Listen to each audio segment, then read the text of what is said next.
Poletja je konec. Dobro, jesen bo v resnici letos nastopila šele jutri, ampak po koledarju je pa že danes. In to pomeni tudi, da se je slavnostno pričela že 29. sezona oddaje Volan. In to pomeni tudi, da boste ob nedeljah ob bolj ali manj istem času videli iste stare face in nove avte in nove prispevke. Smo to poletje bili ekstremno pridni. Evo, kratek teaser, dražilnik po naše, kaj vse boste videli to jesen.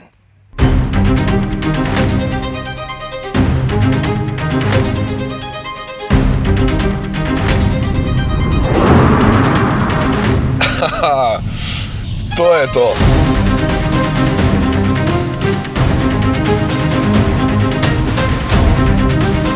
Razgledi pa naravnost neverjetni. Mi obožujemo prelaze in ta je eden najlepših.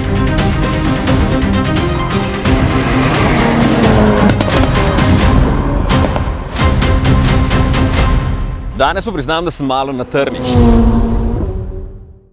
Ampak to vse še pride. Za začetek pa gremo v München, ki je bil septembra letos še posebej avtomobilistično obarvan. Središče mesta so namenili kar velikemu avtosalonu na prostem.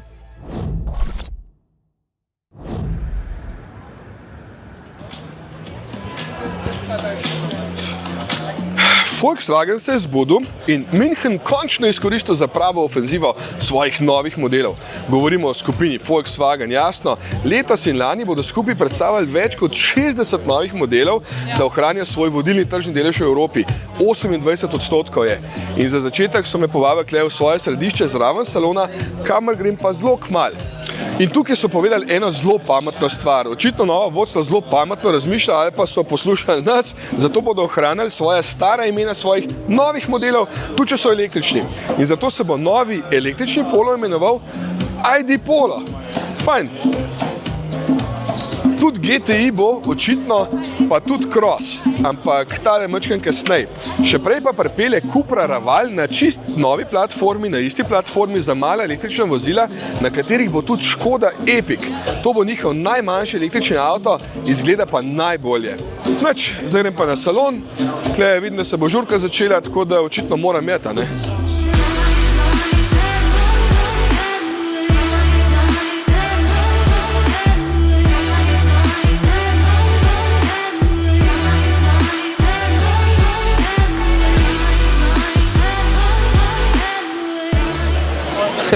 Xiaopeng oziroma Xpeng, da boste lažje razumeli, ker v Evropi tako govorijo. To je ena taka ful zanimiva kitajska znamka, ki tam razstavlja tiste te velike P-je. Meni najbolj zanimivo je pa P7 Plus, ker ima kar 530 kW polnjenje, pa ful prostorov v taki lepi kabini. Ampak najbolj bizarno od vsega je pa, da tukaj razstavljajo že njegovega naslednika. Se res dobro zgleda, pa verjetno se še mačkam hitreje poln. Kitajci so res nori. Imajo serijski avto, pozdravljam pa že kar novega. Odkar je Volvo kitajski, je tudi vse v znamenju elektrike. Tam je kar tak hud EX30 Cross Country. Tole je pa meni sploh všeč ES90, takšna luksuzna 5 metrov dolga, zelo udobna limuzina. Motorja 2 ima sta 500 kW moči, to je 680 konja in pospešek do 104 sekunde. Baterija ima 102 kWh uporabne kapacitete in s tem pa je prevoz 700 km.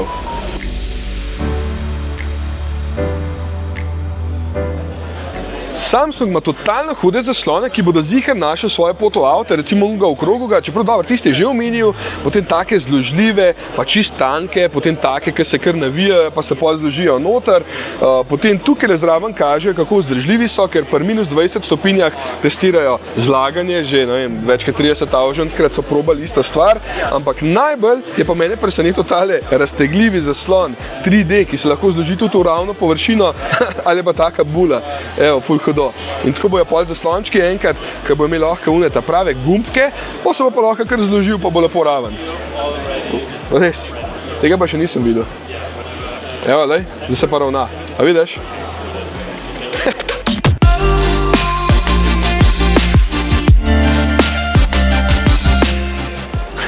Pixmoving je ena taka zanimiva japonska firma, ker izdelujejo šasije s 3D tiskanjem aluminija. Ja, kar hudo. Njihov ful zanimiv model je tale Beastie, to je taka majhna mestna kompaktna zverinca. Še hujše pa tale Robobus, to je robotaksi za 6 oseb. Cool, ne? Ne vem, če bi se upal peljati v tem, ampak zgleda pa ful hudo.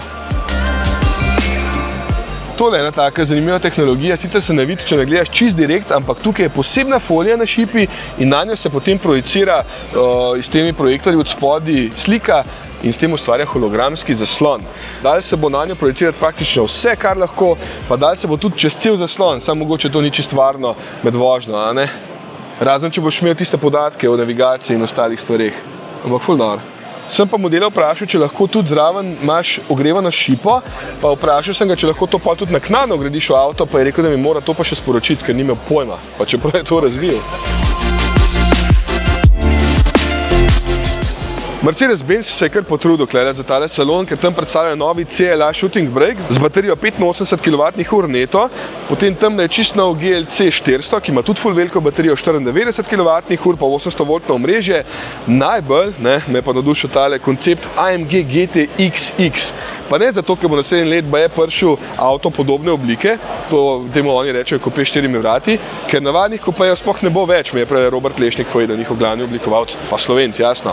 Ta avto je ful zanimiv, ker je podaril kar 25 svetovnih rekordov in najbolj fascinantno od vseh je, da je v 7 dneh, moram prav prebrati, 13 urah, 24 minutah pa 7 sekundah prevozil 40 075 km, torej je obkrožil zemljo. Kako jim je to ratal? Noro hitro so se vozili in potem vsakeč, ko se mogel napolniti, je v 5 minutah napolnil za 400 km dosega avto. To hitro se lahko polni, pa je z 850 kW. To je bilo vse na dirkališču Nardo, ima pa količnik zračnega upora 0,19, tako da je tudi poraba baje kar majhna, čeprav gre avto 360 na uro.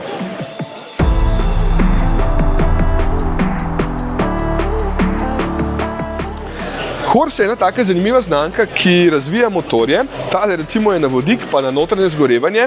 No, glavni inženir tukaj mi je pa povedal, da imata samo Tesla pa BYD ta prav koncept, da delata profit z električnimi avtomobili, vsi ostali pa ne. Zato je daleč najboljša rešitev hibrid, paralelni, torej takšen, ki lahko poganja ali avto ali pa proizvaja elektriko. Takšen sistem imata recimo Honda pa Mitsubishi. Rekel je, da je to edina stvar, ki dela profit, vse ostalo pač ne.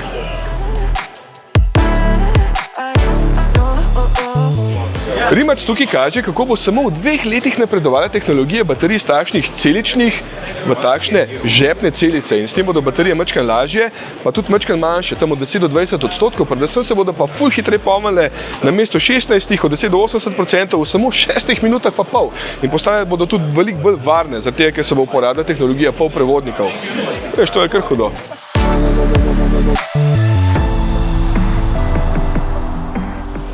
Na svetovni premieri BMW iX3 je bil že isto, ak boste videli v posebnem prispevku, se lepo vidi, kje so iskali navdiha, da v tistem ta starem BMW-ju.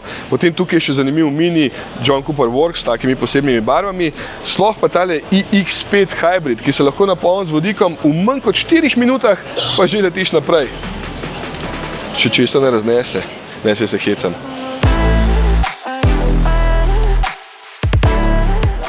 Changan je še ena kitajska znamka, ki je še ne poznamo, ker je ni pri nas, ampak ima ful zanimive modele. Tam je recimo Fancy Avatar 012, tukaj je pa model Dipel S05, očitno ful zanimiv, ker je skozi totalna guža zraven. Je pa to hibrid s podaljševalnikom dosega in z obema motorjema naredi kar 1234 km po kitajskih standardih itak. Po naših volanovih bi bilo to po mojem tam, kaj pa enih 500, a misliš, da je bilo? Aha, mogoče.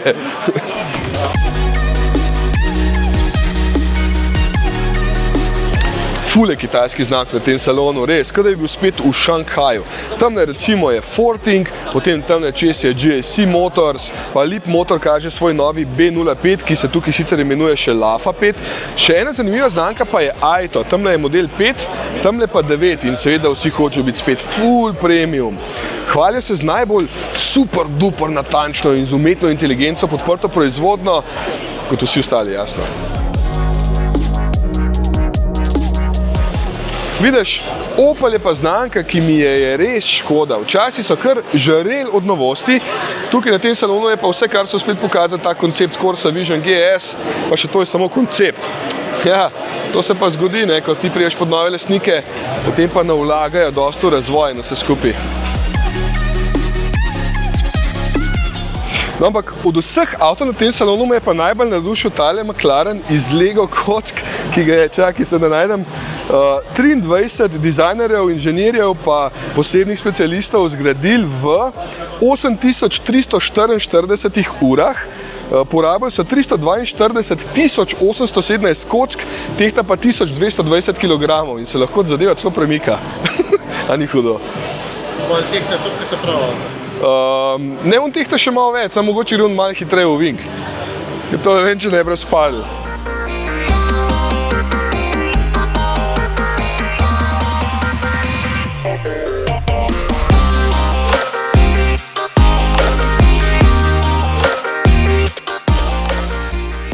No, jaz sem pa na čist drugem koncu Münchna, niti ne več na sejmišču, ampak če vprašate mene, je tole glavna zvezda tokratnega salona, vsaj kar se priljubljenosti tiče. Evo, tole je 6. generacija, novi Clio, pri nas najbolje prodajen avtomobil, pravzaprav tudi lansko leto v celi Evropi najbolje prodajen avtomobil in odkar so jih začeli delati pa do danes, so jih prodali že 17 milijonov. Sem nekje ujel podatek, da če bi parkirali enega za drugega, bi prišli okrog zemlje skoraj dvakrat. Ker hudo, ne? Tam je pa še siv. Nova generacija v dolžino meri 4,12 metra, kar pomeni, da je Clio v dolžino zrastel 7 cm. To seveda pomeni, da je znotraj več prostora, vsem pa ostajajo dimenzije dovolj skromne, da v mestu z njim ne bo nobenih težav, boste še vedno z lahkoto švigali naokrog. Je pa postal bolj drzen za pogledati, v bistvu prav hud je tukaj le spredaj, pa znotraj ga lahko pokažem, je tudi kulski. Evo ga. V bistvu čist nov, pa še vedno prepoznaven Clio in to mi je v bistvu všeč. Volanski obroč je zdaj malenkost manjši, zato da se lažje vidi na oba ta 10-palčna zaslona. Stikal je ostalo kar nekaj, tudi odlagališče dovolj. V bistvu lahko kar na hitro pohvalim tudi materiale, se mi zdi zelo lepo izdelan. Pa v bistvu še vedno ta vmesnik poganja Google, kar pomeni, da je zelo prijeten za uporabo, je bil že v aktualni generaciji. Najbrž čisto vse storitve pri nas v Sloveniji ne bodo na voljo, je pa to Renault kar dobro naštudiral. Evo, in prtljažnik ima zdaj do 391 litrov prostornine, odvisno od motorne različice, kar je približno 50 litrov manj, kot jih je imel Megane, oziroma več, kot jih ima Golf. Evo, sem se vrnil kar k rdečemu, ker mi res dobro izgleda. Veliko več podatkov bomo povedali potem, ko bo prva premiera, pa se bomo z avtom zapeljali. Zdaj pa lahko dodam samo še nekaj glede motorjev. Tudi te so malenkost prevetrili. Najmočnejši je hibridni 1,8 litrski E-Tech, ta ima zdaj 15 konjičkov več moči oziroma skupaj 118 kW, torej 160 konjičkov. Potem je pa na voljo še 1,2 litrski motor, ta ima pa 115 konjičkov. No, pa različica na plin, ki je pa še malenkost močnejša od tega osnovnega, seveda.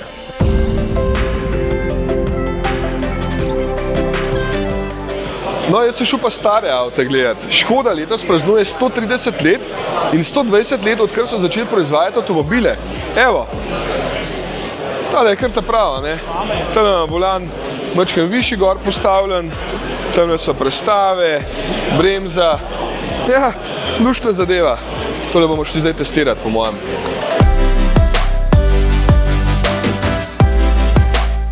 Ja, niso mi ga pustili voziti, so pa pokazali tale kar zanimiv koncept Vision O.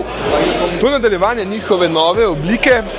Tole je koncept sicer enega tazga velikega karavana, lahko bi rekel kakšen Superb, ampak je še vedno koncept, tako da tudi ne vemo, kaj ga bo poganjali. Je pa električen in zato ima tudi velik 650 litrski prtljažnik, v katerem je kup takih dobrih idej, simply clever, jasno. V vrata grejo tokrat kar 4 dežniki, tako da to imajo stranke ful rade, rade imajo pa tudi enostavnost in zato je noter po novem displej čez celo širino, na katerem se vse prikazuje, pa tudi bližnjice si lahko nastaviš. Zunaj je pa zelo enostavno oblikovan, ker Škodini vozniki želijo imeti enostavno vožnjo, pa velik doseg, tudi če na elektriko.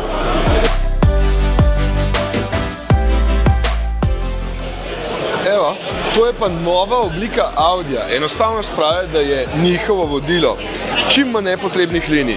Masko je povzel po Auto Unionu Type C iz leta 1936, zato se tudi ta imenuje Concept C. Lahko mu zložiš streho in je potem neke vrste targa, sicer pa lep kupej z 2 sedežema in novim obrazom, pa seveda novim svetlobnim podpisom 4 lučkami, ki bo okrasil nove Audije v prihodnosti. Gužva pa je, a ne?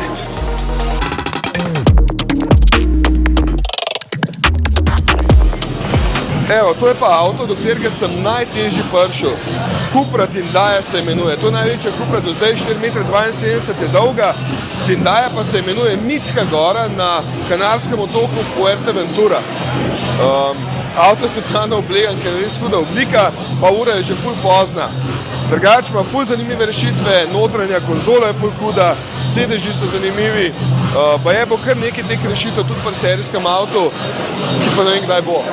Cupra je sicer zelo uspešna znamka, ker je nova, v 7 letih so prodali že več kot 1 milijon avtomobilov in vsako leto jim gre boljš. Tako da evo, s tem zaključujem, po mojem, da je dovolj za danes, ker je ura že 10. Zdaj pa sam še domov pridem. Ti tale Tindaja pa kar bizarno izgleda. Mislim, se mi je všeč, ne, ampak kar napade izgleda. Ja, veš, kaj bomo videli, kaj od tega bo dejansko prišlo do serijskih avtov, bo pa že naslednje leto na cestah novi Raval. Zdaj je sicer še zamaskiran, ne, ampak izgleda ful dober že zdaj pod to masko. Bo pa to končno en tak simpatičen, majhen, pa tudi dosti ugoden električen avto. Ja, lej, tako je. Bo pa naslednje leto na cestah in sicer bo predstavitev marca v Barceloni. Se pravi, ti boš šel nekam še rače banje. Mislim, če me bodo povabili, pa bom šel, ne? Se nisem mislil zaradi avta, ne? Dej, umir se, to ni za oddajo.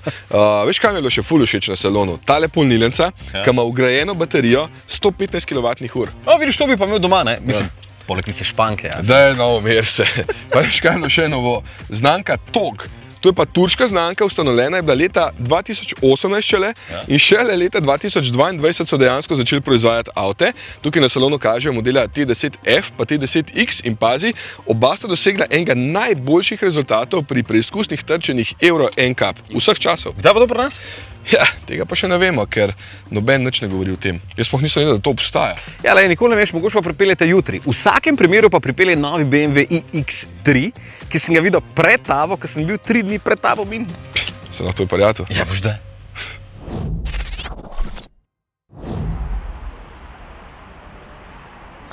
Danes pa priznam, da sem mal na trnih. Bavarci so me povabili v svojo prestolnico, kjer bodo svetu pokazali čist novi električni BMW iX3. Sem samo eden od 600 novinarjev, ki nas je doletela čas, da bomo videli čisto prvi avto na osnovi filozofije novega razreda oziroma nove klase, kot ji pravijo. München pa je danes točno takšen, kot mi paše. Rosno, svež, hladen, skoraj tako pir.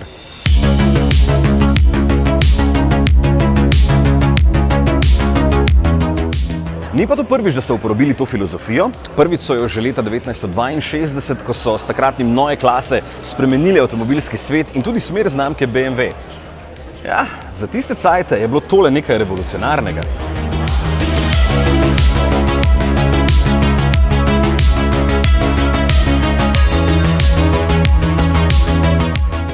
Ok, zdaj pa je čas za novo revolucijo.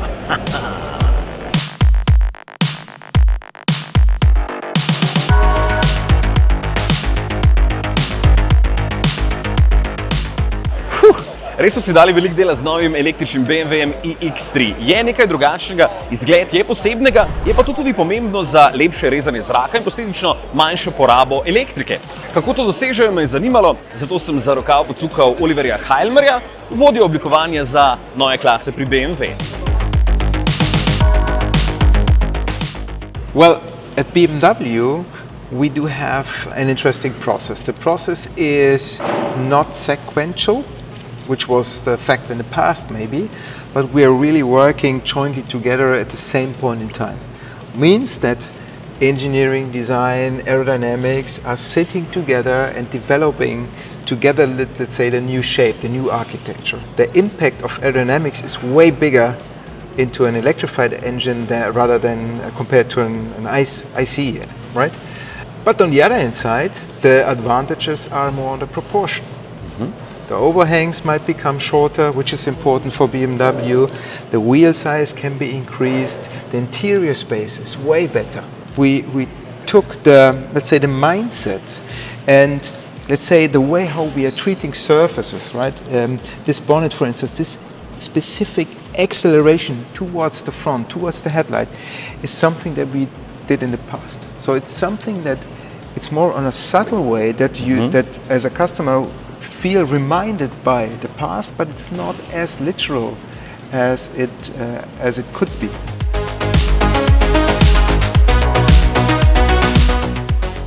Novi iX3 je od predhodnika tudi bolj napreden zaradi namenske in napredne platforme, zaradi katere so lepše spravili baterijo v sam trebuh avtomobila. Je tudi večja in s tehnologijo cilindričnih celic pospravi skoraj 35 kWh več elektrike, skupno jih je za vožnjo na voljo skoraj 109. To pomeni po VLTP od 679 do 805 km. 800-voltna arhitektura je kriva za hitro polnjenje z močjo največ 400 kW, se pravi od 10 do 80% v 21 minutah. V 10 minutah boste lahko napolnili za novih 372 km, potem pa na izmeničnem toku lahko polnite z 11 ali 22 kW, s tem, da 22 kW polnilnik je pač treba doplačati, ga toplo priporočam. Številne tehnologije, ki so jih razvili za iX3, bodo v prihodnjih letih šle v pazi kar 40 novih avtomobilov do leta 2027. Novi iX3 je dolg 4,78 m, širok 1,89 in visok 1,63, kar pomeni, da je 5 cm daljši in 3 cm nižji kot predhodnik. Zaradi tega je tudi boljši količnik zračnega upora, ki je 0,24. Še bolj pomembna pa je 6. generacija elektromotorjev, ki je seveda bolj učinkovita, ponuja 40% manjše izgube. Elektromotorji so 10% lažji in 20% bolj poceni za izdelati. Fino, ne? Danes imamo tule samo iX3 50X Drive, kasneje pride še nekaj bolj šibkih različic, pa seveda tudi verjetno kako bolj zmogljiva in vstopni model. Tukaj pa dva elektromotorja proizvedeta 345 kW moči, se pravi 469 konjev in 650 Nm navora. Zdaj, če povem drugače. Pospešek do 100 je 4,9 sekunde, doseže elektronsko omejeno hitrost 210 km/h, ampak v tem primeru definitivno s polno baterijo ne boste prevozili 805 km. Bavarci pri novem iX3 niso naredili revolucije samo zunaj, ampak tudi znotraj. Poglej, tamle pod vetrobranom so številni zasloni, ki ves čas prikazujejo pomembne informacije. Temu pravijo BMW Panoramic Vision. Na njih pa so najbolj pomembni podatki, ki so vedno vidni in tako lahko ima voznik mirno roke na volanu in oči na cesti. Skoraj čisto na cesti. Te informacije se lahko spreminjajo, predvsem pa boste vozniki navdušeni nad projekcijskim prikazovalnikom s 3D izrisom. To pomeni, da bo navigacija še lažja, ker so pomembne informacije projicirane skoraj na cestišče. Gumbov je res malo, no, v bistvu skoraj ni jih. Na sredini prečiščene armaturne plošče pa je tale 17,9 palčni zaslon, poganja ga nov operacijski sistem X, ki poganja tudi ostale zaslone. Razvit pa je na osnovi operacijskega sistema Android. Tokrat je še bolj napreden, prilagodljiv in povezljiv, zato boste lahko po mili volji spreminjali marsikaj. In pazi to, nov volan ima tehnologijo ShyTag. Na prvo žogo bi nekateri mislili, da je sramežljiv, pa v bistvu ni. To pomeni samo to, da se osvetlijo gumbi in funkcije, ki so na voljo, ko so na voljo. Da vse skupaj deluje tako, kot mora, so inženirji na novo razvili celotno programje, celotno postavitev elektronike in kablovja, v notranjost pa namestili 4 ekstremno sposobne računalnike. Lahko bi jim rekli kar super računalnike. Imajo 20-krat večjo zmogljivost procesiranja, zato tule notri nikoli nič ne bo štekalo. A ja, pa vsi, ki boste kupili BMW iX3, vedite, da zraven dobite tudi digitalni ključ, kar pomeni, da boste lahko avto odprli in zagnali kar prek telefona ali pa s pomočjo pametne ure.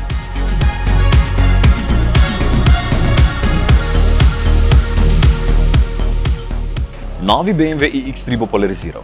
Oblika je pač zelo samosvoja, precej nova in zaenkrat še nenavadna, ampak tudi na to se bomo navadili. Meni je recimo danes že bistveno bolj všeč, kot mi je bil včeraj. Učinkovitost ima pač svojo ceno in zaradi svoje oblike je kar 20% bolj učinkovit od predhodnika. Pa še tole vam lahko povem, da je v notranjosti tretjina materialov recikliranih, kar pomeni, da je avto že v osnovi zelo zelen. Kako zelen pa bo v vaši družbi, je odvisno od tega, kje in s kakšno elektriko ga boste polnili.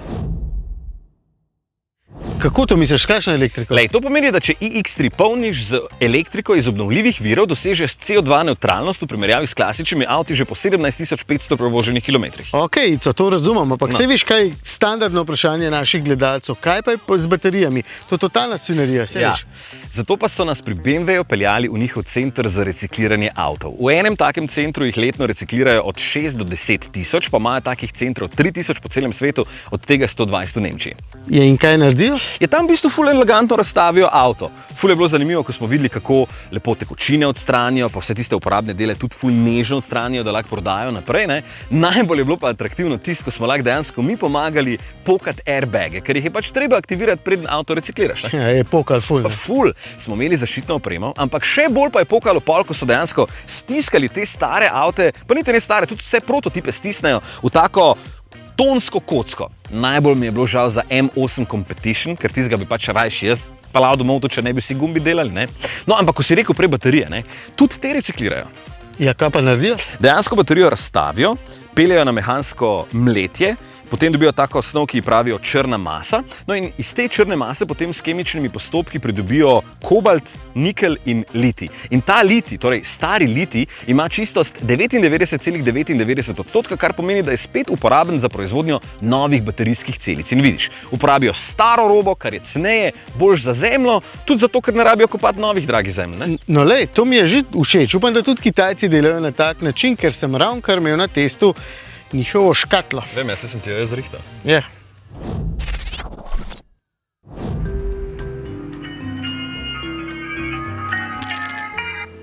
Halo, Ico. Jo, ključ je na blagajni, boks je pa v salonu. Okej. Jaz pa čakam. Dobar, se mi malo mudi v trgovino, prav. Okay. Ajde.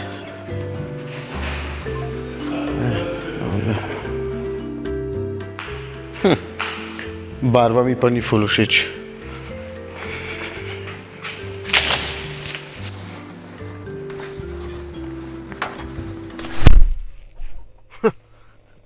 A se vam tudi zdi, da je tukaj noter ful več place, kot pa zunaj? Kitajci.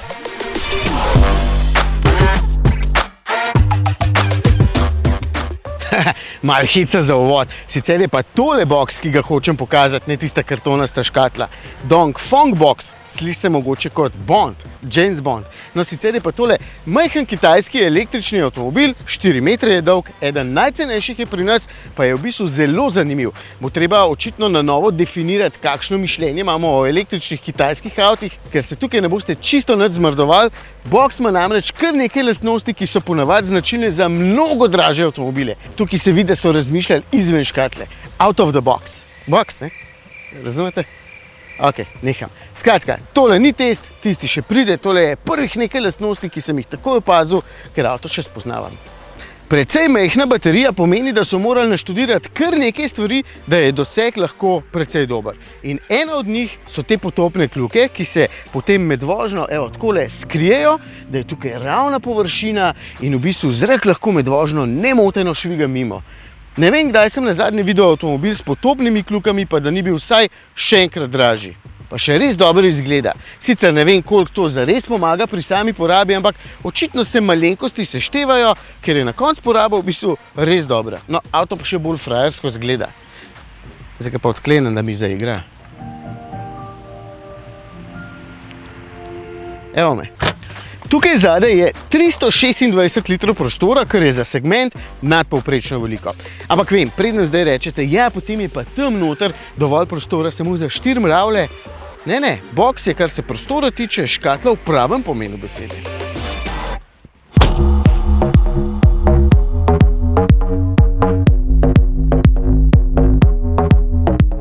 Zadaj je prostora precej, evo, takole sedim jaz sam za sabo, kar pomeni, da je v segmentu majhnih vozilc tole prava prostorska pošast, ampak v dobrem pomenu besede. Ampak tudi tukaj je kar nekaj zanimivih rešitev, kakšna celo takšna, ki je do zdaj še nisem videl.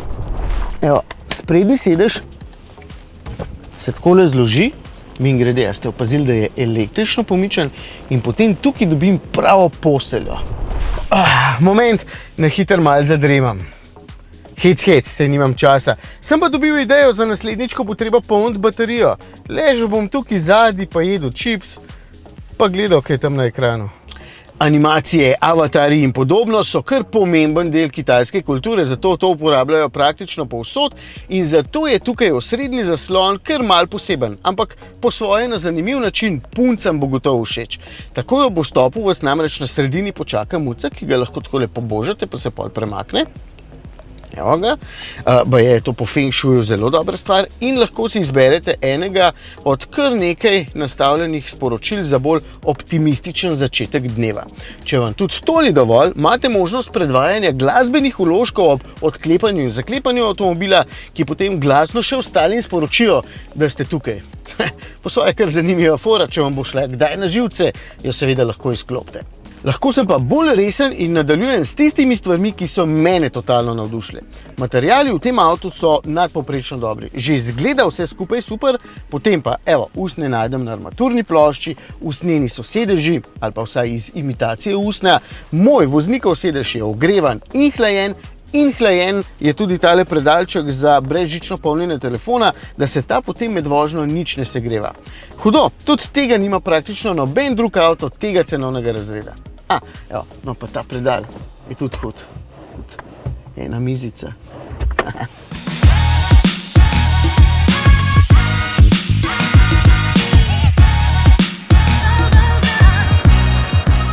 In potem se boste zapeljali naokoli, zato moram najprej pohvaliti vse te kamere. Okrog cele svoje škatle lepo vidim. V bistvu me kar preseneča, da ima tako majhen avtomobil toliko opreme in predvsem boljše kamere kot mnogo dražji avtomobili. Takole, celo robnik vidim, ko zavijam, da vidim, koliko sem oddaljen. Čeprav je boks precej pravilnih linij, bi lahko hiter v mestu zadev kakšen robnik, no pa ga ne bom. Tudi to, da je baterija majhna in da ima samo 40 kWh, ne vas v bistvu ne moti. Zdaj se že nekaj dni sukam naokoli, malo po mestu, pa malo po avtocesti in je povprečna poraba v bistvu samo 12 kWh. Očitno potopne kljuke res pomagajo. Ja, že vidim, da bo to en zelo zanimiv test, ker sem že po nekaj dnevih najdel toliko stvari, da bom težko vse skupaj zapakiral v eno škatlo. Oziroma povedal vse, to sem hotel reči. Ta škatla mi je všeč. Še posebej zato, ker v tem avtu je muca vedno na voljo. Joj, Ico. Ne bom komentiral. V glavnem, to je pa njegov največji tekmec. Smo ga ravno dobili na test, Hyundai Instar. Dobro zgleda, ne? Dobro zgleda, ja. Seveda sta tudi dobro zgledala za volanom Toyote. Ja, dve RAV4-ki. 2x4 model. RAV4? Ja.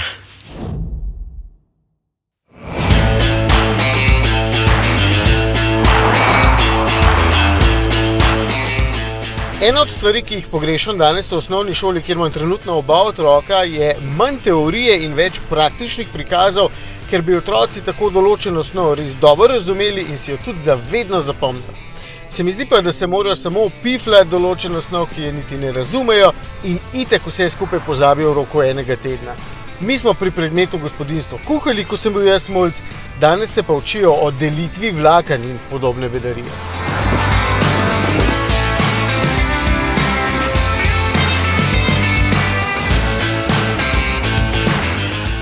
Ampak sem ravno zato dobil idejo za ta prispevek, ker v naše uredništvo še vedno prihajajo maili, kaj je hibrid, kaj je blagi hibrid, moram jaz to polniti, ampak jaz nimam doma polnilnice in tako naprej. Kar veliko vas je, ki še vedno ne poznate teh izrazov, jaz imam pa tukaj dva avtomobila, ki sta si na pogled identična, samo da je en bel, drug pa črn, pa pri obeh zadaj piše hibrid.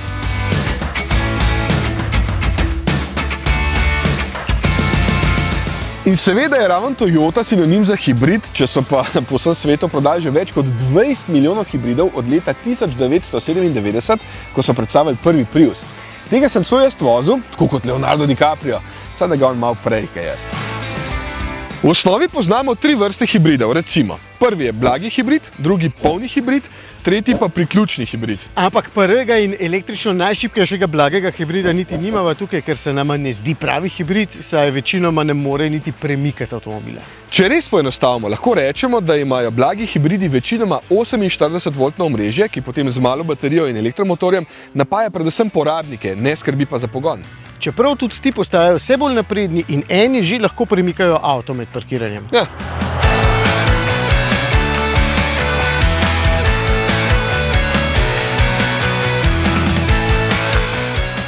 Ampak to je tista prava stvar, ko ima sistem dva pogonska motorja in pri Toyoti so seveda mojstri hibridne tehnologije. Že več kot četrt stoletja jih imajo v ponudbi in zanesljivosti njihovih sistemov praktično ni para. Ta beli RAV4 je klasičen hibrid. S takšnimi so tudi začeli in skoraj vsi njihovi modeli uporabljajo takšno tehnologijo. Klasičen pomeni samopolnilni, kar pove, da se polni sam. Vi ga niti ne morete, ker nima vtičnice. Nekatere znamke to imenujejo full hybrid, po naše polni hibrid, nekateri ga označijo kot HEV, torej hibridno električno vozilo, ampak v osnovi gre za isto stvar. Tukaj je osnovni 2,5 litrski 4-valjni bencinski motor, pomaga pa mu elektromotor, ki svojo moč prav tako neposredno dostavlja kolesom. Lahko izberete tudi RAV4 s 4-kolesnim pogonom in potem še en dodaten manjši elektromotor poganja zadnji par koles. V primeru navadnega hibrida je baterija sicer zelo majhna, okoli 1 kWh je tukaj njena kapaciteta, to pa pomeni, da se seveda hitro izprazen in obenem tudi hitro napolni. A kako se napolni? Samo z regeneracijo ob motornem ali pa vašem zaviranju. Torej, ko spustite plin in motor sam zavira, ali pa ko pritisnete pedal za zavoro.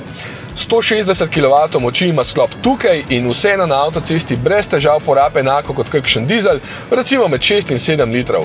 V mestu pa še vsaj liter do 2 manj, ker elektromotor pomaga ves čas. Največja razlika med Matejevim in mojim RAV4 je v velikosti baterije. 18,1 kWh je kapaciteta tukaj, kar pomeni, da je približno 10-krat večja od tiste. In ker se tako velika baterija med vožnjo sama ne bi mogla napolniti, lahko oziroma morate to narediti vi. Morate, seveda, če se hočete voziti na elektriko. Zato ima moj RAV4 vtičnico in ga lahko priključim na polnilnico, no in zato takšnemu sistemu rečemo priključni hibrid. Enostavno, ne? Polni se s 6,6 kW, torej švoh 3 ure in bo baterija polna, potem pa boste zgolj na elektriko lahko prevozili kakšnih 70 km, meni je enkrat uspelo celo 80. To pa pomeni, da se boste s takšnim ob pridnem polnjenju lahko ves čas vozili samo elektriko in torej tole ne bo hibrid, ampak kar klasično električno vozilo. No, razen ko boste šli nekam daleč in ko se bo baterija izpraznila, takrat bo seveda tamle spredaj zabrundal enak 2,5 litrski bencinski motor. In takrat bo ta porabil v bistvu enako kot beli RAV4, ker se bo ob prazni bateriji še vedno obnašal kot klasičen hibrid in bo pomagal z elektromotorjem.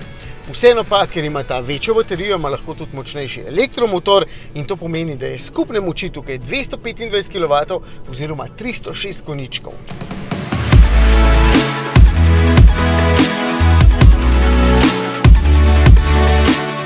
Pa se ni to kompliciran. Tega, ki se mu reče samopolnilni ali polni hibrid, ne morete polniti sami, sistem vse naredi sam.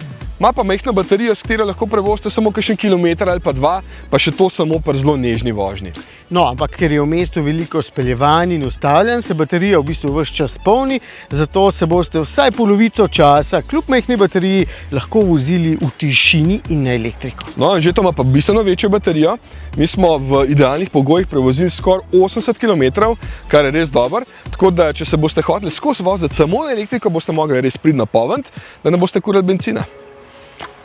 Navzven se sploh ne vidi, za kater hibrid gre, v bistvu jih izdaja samo tale napis, evo, plug-in hybrid, in v primeru mojega avtomobila dodatna vtičnica na desni strani, kamor ga lahko priključite in tukaj date polnilni kabel. No, pa seveda razlika je tudi znotraj v velikosti prtljažnika, moj ima večjo baterijo, zato ima samo 500 litrov prostora, Matejo pa 580. Zakaj nisi v prispevku povedal enostavno, da ima tvoj sinhron električni motor s trajnim magnetom 3 Nm, pa baterija 6,5 Ah, pa da se tvoja baterija imenuje UFA 261-591 TA? No vidiš, ko bi razložil v šoli, pol pa si zapomnil te stvari, oziroma še bolje, razumi. Kaj misliš, da niste tega razumeli? Še enkrat ponovil tole kodo baterije, če znaš. UFA, prej sem narobe rekel, 291-591 TA.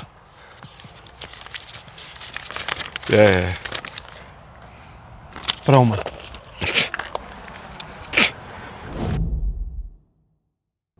Na paralelne hibride sta še pozabila, kjer motor deluje kot generator ali pa preko posebnega menjalnika poganja pogonski kolesi, kot je to pri Hondi in Mitsubishiju, ne? Se ti ne zdi, da bi že zakomplicirali preveč pa vse skupaj? Mogoče res, ampak prav pa je, da povemo. Drugače pa smo to poletje toliko materiala posneli, da imamo že skoraj celo sezono pokrito. Mi glih prej Matej javil, da smo za 1,8 terabajta spet ponudili placa, tako da kupujemo nove diske in stare prodajamo na info.afo. No, se to ni res. Sploh pa ne z materialom. Skratka, prihodnji teden boste videli vse ostale novosti, jih je kar nekaj. Anže, ti boš več povedal o Volkswagenovem T-Rocku, je čist novi. Jaz sem vozil prenovljeno Kia Sportage, obenem pa je Matej končno opravil tečaj varne vožnje na motorju in vozil najnovejši Lexus RZ, ki ima volan, ki to ni huda zadeva. Prav, Matej, da se ga tako navadaš. Ja. Poleg na YouTubeu in Facebooku smo tudi na Instagramu in tudi na TikToku. Se vidimo. Ja, kar tak, ne? Futurističen. Po koliko pa imamo te diske mi? Za dober denar.